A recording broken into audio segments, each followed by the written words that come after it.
When my sister shouted, we didn't have time to wait. As the boat pulled away, I thought I was hallucinating. My 6-year-old daughter, Emily, was still on the deck crying, terrified, her tiny hands gripping the railing as the boat drifted further into the river. My heart dropped into my stomach. I screamed her name until my throat burned, but all I heard was the engine roaring and my sister's cold voice echoing behind me. Tell me, how could anyone justify leaving a child, your own niece, stranded on a moving boat just because there wasn't time? Was I wrong for what I did next, or did she deserve every single thing that came after? I guess I should start from the beginning, because no one ever believes how far betrayal can go until they've lived it. My sister, Rachel, and I grew up in a small coastal town. We were only 2 years apart, and for most of our childhood, we were inseparable. Our parents weren't exactly wealthy, but they made sure we had each other. We used to spend summers exploring the docks, fishing off the old pier, pretending we were captains of our own ships. Rachel always wanted adventure, while I preferred safety and calm. That difference between us, the dreamer versus the cautious one, followed us into adulthood. By the time I was 30, I was a single mom. Emily's dad walked out when she was just a baby, leaving me to figure everything out alone. It wasn't easy, but Emily made every struggle worth it. She was bright, curious, and full of life. Rachel, on the other hand, had turned her love of adventure into a career. She worked as a travel photographer. She'd be gone for months at a time, posting pictures from Bali, Iceland, or Morocco, and every time she came back, she'd have a new story that made my quiet little life seem boring in comparison. But Rachel adored Emily, at least that's what I thought. She was the fun aunt, always bringing gifts from her trips, teaching Emily phrases in different languages, and showing her pictures of dolphins, volcanoes, and markets. Emily idolized her. When Rachel called one day saying she was coming home for a few weeks and wanted to take us on a family getaway, I said yes without hesitation.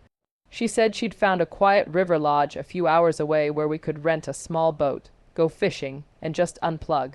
It sounded perfect, a break I desperately needed.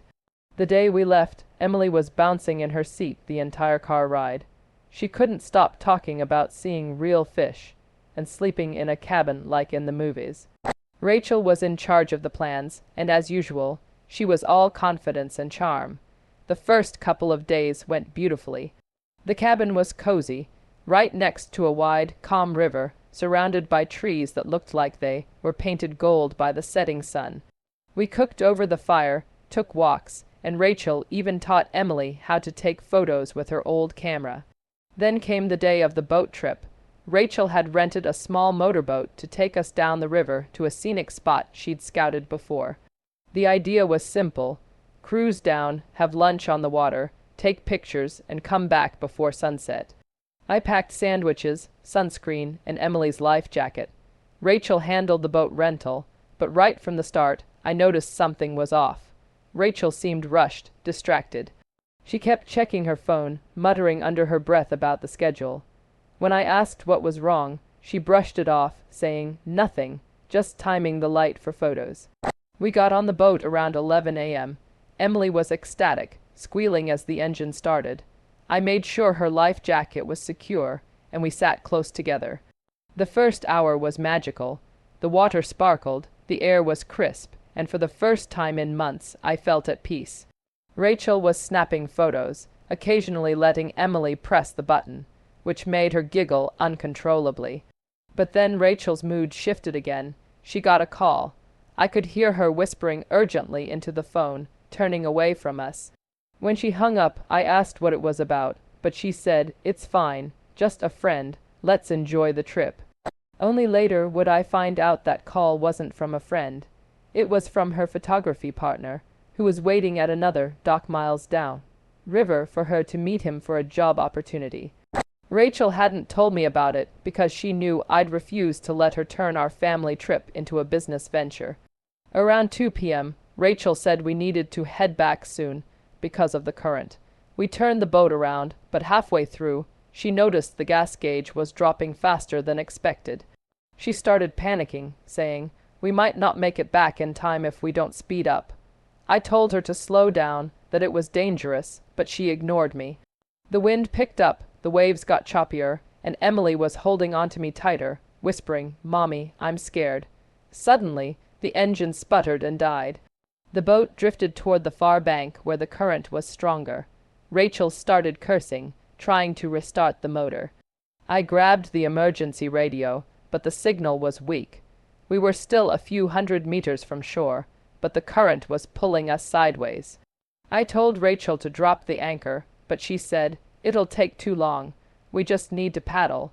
We both grabbed the oars, trying to steer toward a small dock that was visible ahead. But it was too far. That's when another boat appeared, a larger one, speeding toward us. Rachel started waving frantically. It was her photography partner, Mark. He shouted, "Come on, we're late. Let's go." Rachel yelled back. The motor died. He pulled alongside us and said, "Jump over. We'll tow it later." Before I could process what was happening, Rachel was climbing over to Mark's boat. I yelled, "Rachel, what the hell are you doing?" She shouted back, "We have to move. The current's getting worse. We'll come back for you." I screamed, "Emily's still here." But she hesitated, looking torn between me and Mark. Mark shouted, "We don't have time to wait." And Rachel looked me dead in the eye and said, "We didn't have time to wait." Then she pushed off their boat, letting ours drift. I don't remember much after that, just Emily's terrified crying, my shaking hands trying to restart the engine, and the feeling of utter disbelief that my own sister had just left us. Eventually, I managed to get the radio working long enough to call for help. It took rescue boats almost an hour to reach us. By the time they did, we had drifted miles downstream. Emily was trembling, her face pale, whispering, "Why did Aunt Rachel leave us?" I didn't have an answer. So that's the situation I was in. My sister, who I trusted more than anyone, had abandoned my daughter on a moving boat just to make it to a photography job. Before I tell you what I did next, I want you to pause and tell me, what would you have done if you were me? Would you forgive her, or would you make her pay for risking your child's life? When we got back to shore, the rescue team called the local authorities. They asked for a statement, and I told them everything. They said they'd need to question Rachel too, but when they tried contacting her, she didn't answer. I found out later she'd gone straight to her photo shoot, as if nothing had happened. She didn't even check to see if we were alive. That night, I sat in the cabin with Emily asleep beside me, replaying every second in my head. My heart was boiling with anger and betrayal. The next morning, Rachel finally showed up, smiling, as if she hadn't just done the most reckless thing imaginable. "You're okay," she said, dropping her bag. I stood there in disbelief. "Okay, you left us on a boat that was moving with a 6. You're old on board." She rolled her eyes and said, "Don't be dramatic. You were fine. I knew someone would find you." I couldn't believe what I was hearing. "You knew someone would find us. You didn't even know where we were." She shrugged. "Look, I made a mistake, but if I'd missed that shoot, I would have lost a major deal. It was just bad timing." Her voice was so casual, so emotionless. That's when I realized Rachel wasn't sorry. She was just trying to smooth things over. I told her to get out. She laughed like it was a joke. "You're overreacting, seriously." I didn't say another word. I packed Emily's things, loaded the car, and drove home that afternoon. But the story didn't end there. I thought I could just cut her out of our lives quietly, but Rachel made that impossible. A few days later, I started getting calls from family members. Apparently, Rachel had told everyone that I had caused the accident, that I panicked, that I refused to cooperate, and that she had no choice but to jump to safety. My own parents called, saying, "Rachel told us what happened. We're glad you're okay, but you really scared her." Scared her. I was furious. I told them the truth, every detail, but my parents didn't know who to believe. Rachel was always the responsible one, the traveler, the one with the impressive career. I was the single mom just getting by. That's when I realized she was trying to protect her image, even if it meant destroying mine. I wasn't about to let that happen. I contacted the authorities again and gave them every piece of information I had. Photos of the boat rental receipt, timestamps, even the emergency call log. They launched an investigation for negligence and reckless endangerment. Rachel tried to downplay it, claiming she didn't realize the danger, but the rescue team's report contradicted her. Eventually, she was fined heavily and temporarily banned from operating any watercraft in that county. The moment the news spread, Rachel's reputation took a hit. Her photography partner dropped her from future projects, sponsors pulled out, and she lost several clients. My family called again, this time in shock. She said she didn't think it was that serious. My mom cried. I said, she left a 6-year-old alone on a boat. What part of that isn't serious? For once, there was silence on the other end.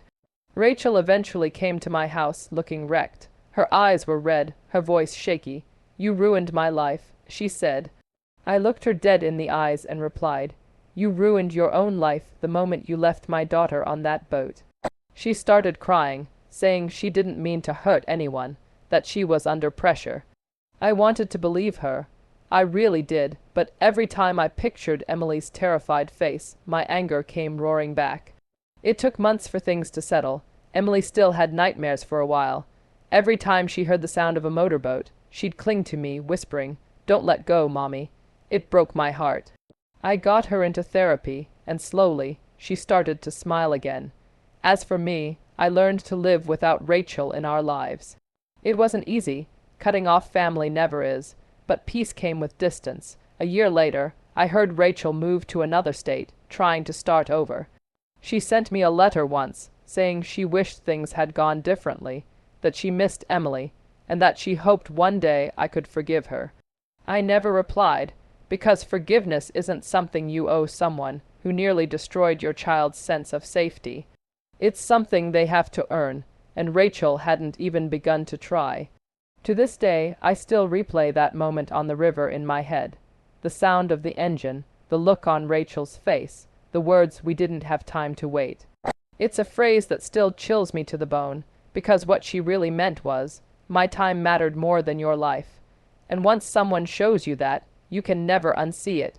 So, what do you think? Was I too harsh for pressing charges? Should I have tried to forgive her? Or was walking away the only option left? Let me know in the comments, because I still wonder if I made the right call. If you are on my side, if you believe no one should ever risk a child's safety for their own convenience, then please, like this video and subscribe for more real-life stories like this. And don't forget to share your final thoughts below. I'll see you all in the next story.